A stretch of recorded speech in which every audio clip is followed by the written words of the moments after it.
Okay, so today there's light.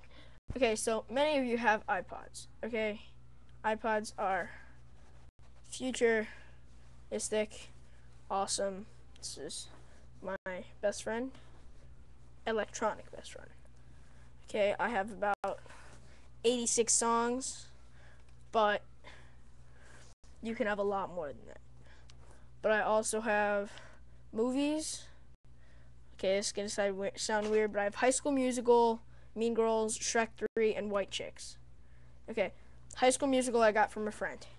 The other three movies I use Magic DVD Ripper, because in the iTunes store it's like $10 to get like a movie, and that's unbelievable.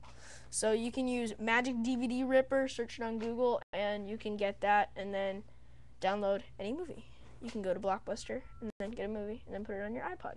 That's what I do. Okay, so I have the 30 gig, and I also have this thing. Okay, kind of outdated, but yeah, it kind of works the same way. But of course, iPod video has video. Okay, a lot of people have iPod videos, but then a lot of people don't know the function. A lot of function that once you update it, let's say I have the song, a lot of Beatles songs, Hard Day's Night. You click the center wheel button, as you know, and then you see all the things.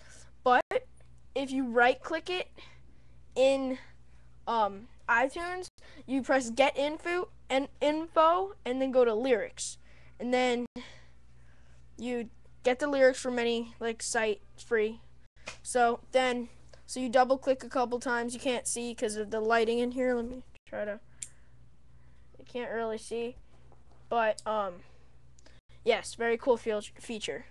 So have fun, iPod lovers. I really want the iPhone, so yeah. Yay, I'm bored. Okay, make sure you look at my other videos. One's about a fish, yes, and one's about what to do when you're bored. I'm gonna have a sequel that I'm making after this one. A better sequel to my fish. Goodbye and good night.